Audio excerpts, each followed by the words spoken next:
Now let's examine the properties of cardiac muscle cells.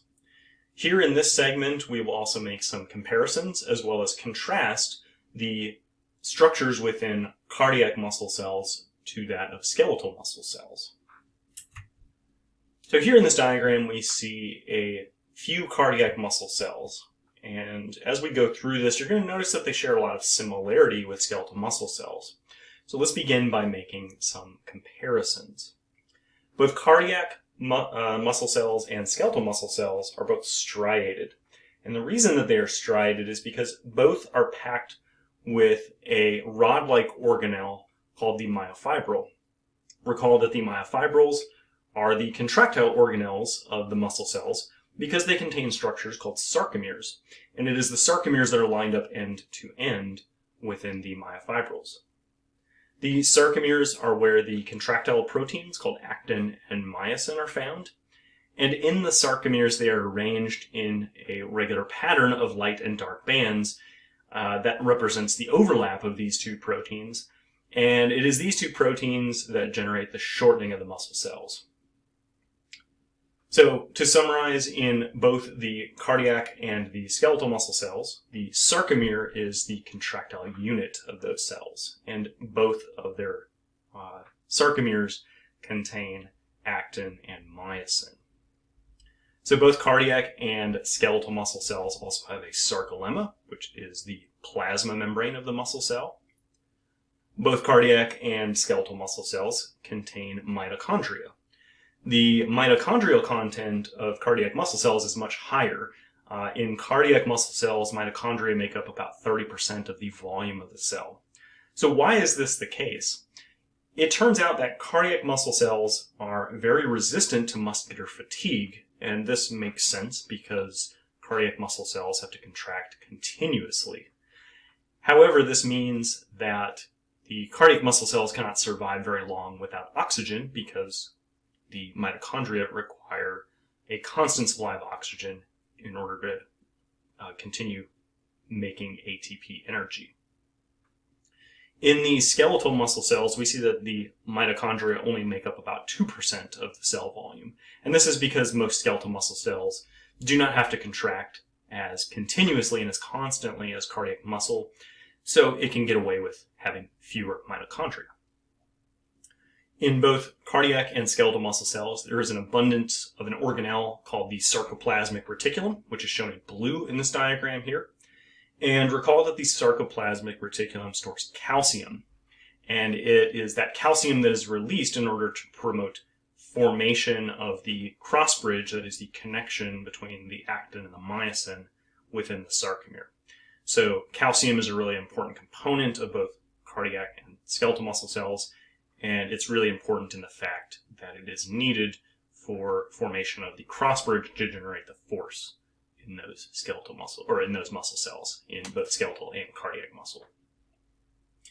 And finally, both cardiac and skeletal muscle cells also contain structures called T-tubules, which are tunnels of plasma membrane that penetrate from the surface deep into the cell, and this allows the action potential that's created at the muscle sarcolemma to spread to the interior and activate the muscle cell. Similar to skeletal muscle cells, cardiac muscle is also dependent on the proteins myosin and actin. And this is because myosin will bind to actin and pull, which shortens the sarcomere and generates the contractile forces that are seen in both cardiac muscle and skeletal muscle cells. So in this diagram, we don't see myosin. However, we do see the actin that myosin binds to and the myosin binding sites on that actin. So in a relaxed cardiac muscle cell, myosin is inhibited from binding to actin because the proteins troponin and tropomyosin are blocking the myosin binding sites.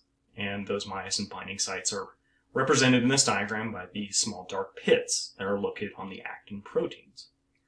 Calcium is needed to remove this inhibition. That is, it's needed to temporarily move the troponin tropomyosin out of the way so that myosin can bind to actin.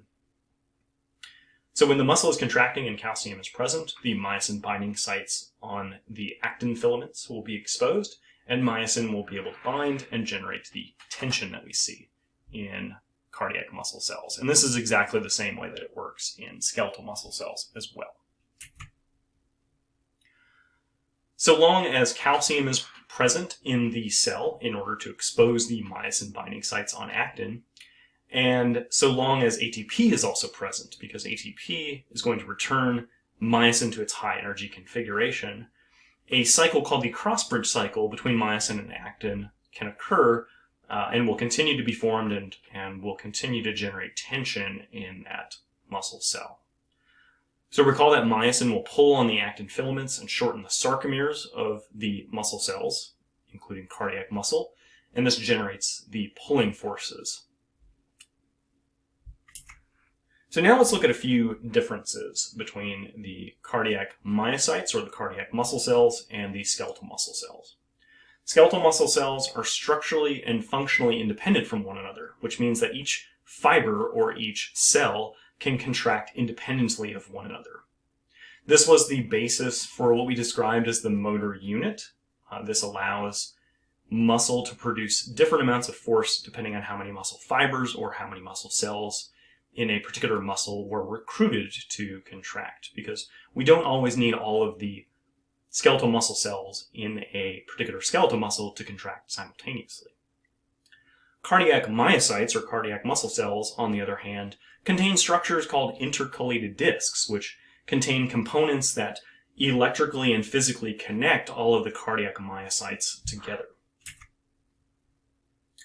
So the intercalated discs are junctions that are located between adjacent cardiac myocytes or muscle cells. And the intercalated discs contain two structures. They contain desmosomes, and they also contain gap junctions.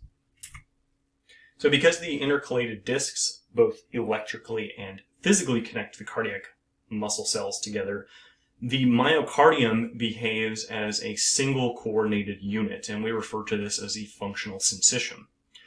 The gap junctions allow electrical signals to spread to every single muscle cell, and this leads to a coordinated contraction of the muscle cells in the cardiac muscle.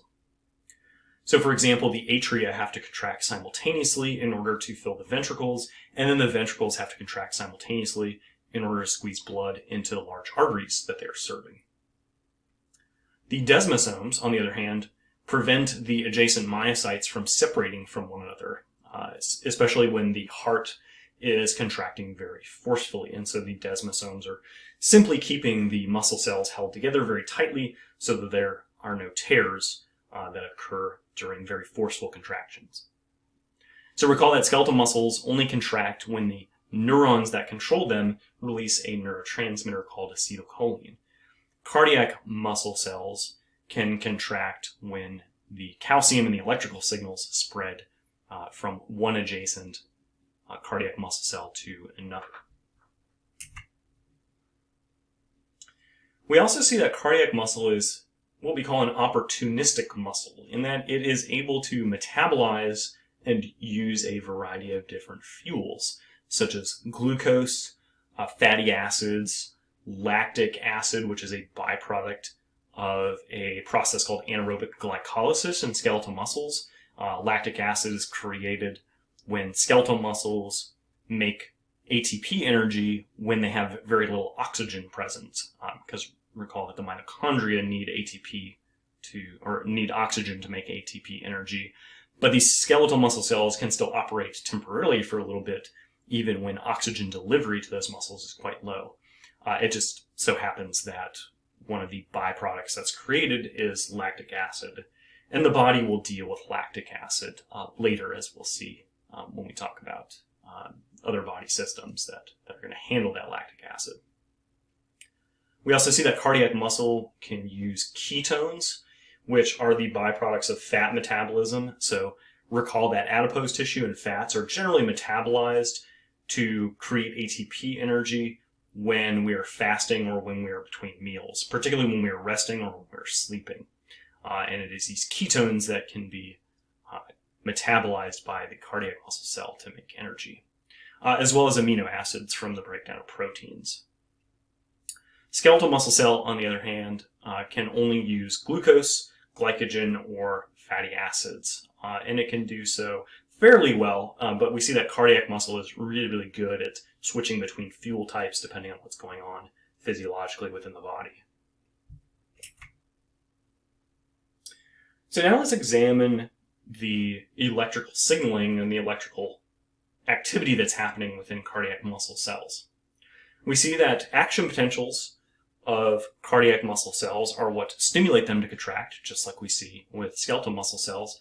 However, the action potential of the cardiac muscle cells looks a lot different than that of skeletal muscle, and we'll explain why here in a moment. So in this graph, to orient us to the graph here, we have time in milliseconds on the horizontal axis and the membrane potential in millivolts on the vertical axis. And we also have tension in grams on the vertical axis. So we see two traces on this graph. The blue trace is the electrical action potential, and the purple trace is the measure of the tension or the force that is being produced by the cardiac muscle cell as it contracts. So cardiac muscle typically has a resting membrane voltage or resting membrane potential of negative 90 millivolts. It's very similar to skeletal muscle. The depolarization phase of the cardiac muscle cell is due to the entry of sodium into that muscle cell. That is when voltage-gated sodium channels rapidly open after they are stimulated, and this causes the entry of sodium into the cell, and as a result, the voltage will rapidly climb to a peak of about plus 30 millivolts. The plateau phase, which we do not see in skeletal muscle cells, is unique to cardiac muscle cells. And this is due to the slower opening of calcium channels in the sarcolemma over a relatively long period of time, which is about 200 milliseconds. So that's about 0.2 of a second. This relatively long influx, that is, calcium entering the cardiac muscle cell, is going to prolong the depolarization time of the cardiac muscle cell. The cardiac myocytes only contract during the depolarization and the plateau phases of the action potential. And what this prolonged depolarization helps to do is it helps the cardiac muscle cells to build up tension during that time. Because remember, they have to eject a liquid out of them, blood, and so it's important that they have a prolonged activation and contraction time to help build up the tension to move that liquid. The repolarization phase is caused by two events occurring. The first is the inactivation of the calcium channels that opened during the plateau phase, and the second event is the opening of the voltage-gated potassium channels, which is going to cause potassium to exit the cardiac muscle cell, and as a result, the membrane voltage will drop back down to resting membrane voltage.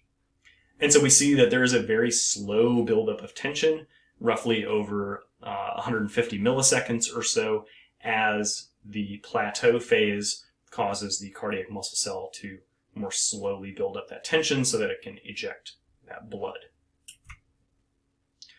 So to summarize here, the plateau phase is important because it allows the cardiac muscle cells to build up tension and eject blood from the chambers of the heart. The other reason that it's important, or another reason that it's important, is that calcium enters the calcium that's entering the cardiac myocyte during that plateau phase is also going to trigger that sarcoplasmic reticulum to release calcium into the cell. And this calcium from the sarcoplasmic reticulum is what binds to troponin, causing that troponin-tropomyosin structure to move. And that is what allows the myosin proteins to bind to actin, creating a cross bridge which generates tension. When myosin pulls on actin just after binding, recall that just like in skeletal muscle cells, that's what is creating the tension and the force in the cardiac muscle cell. So just to contrast the action potential in cardiac muscle with that of the action potential in skeletal muscle, the action potential of skeletal muscle is relatively rapid compared to that of cardiac muscle. Notice the time scale on the horizontal axis, right? We only have an action potential that builds up within about a period of about 10 milliseconds, whereas the action potential in cardiac muscle is about 20 times longer. So point number 1 on this graph here represents the resting membrane potential, which in the skeletal muscle cell at rest is about negative 90 millivolts. And this is the membrane potential where the muscle cell is awaiting a stimulus. So after a stimulus triggers the action potential, so on this graph, the stimulus is set at time 0 milliseconds. We see that voltage-gated sodium channels will open rapidly and allow sodium to enter the muscle cell, and that's what causes the membrane potential to rise from negative 90 millivolts to around plus 30 millivolts. And it only takes about 2.5 milliseconds for this to happen, so it's very, very fast. This rise in membrane potential, just like in the cardiac muscle cell, is called the depolarization phase, and it's indicated by the uphill portion of the graph at item 2 here. At the peak of the graph is where the voltage-gated sodium channels will close. Notice there's no plateau phase, so there's no prolonged depolarization phase in skeletal muscle cells. And finally, part 3, or item 3 on this graph, is the repolarization phase. This phase is represented by that downhill portion, and it's characterized by the opening of voltage-gated potassium channels. Potassium will exit the cell, causing the membrane voltage to drop from that plus 30 millivolts to close to that negative 90 millivolts at its resting membrane potential. As the voltage approaches negative 90 millivolts, the channels will close as the cell has basically returned to resting membrane potential at this point. So what are the advantages of the long depolarization phase? There are 2 advantages. The first is that it prevents tetany, and tetany occurs when another contraction of the muscle occurs before the muscle cell can relax.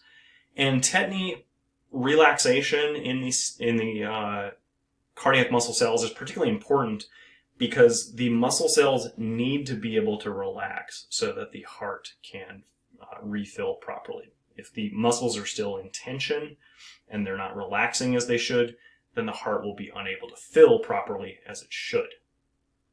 The second advantage is that the prolonged depolarization phase is also going to prolong the contraction or the force tension generating phase of the cardiac muscle. And what this will do is it will allow for optimal ejection of blood from the chambers of the heart.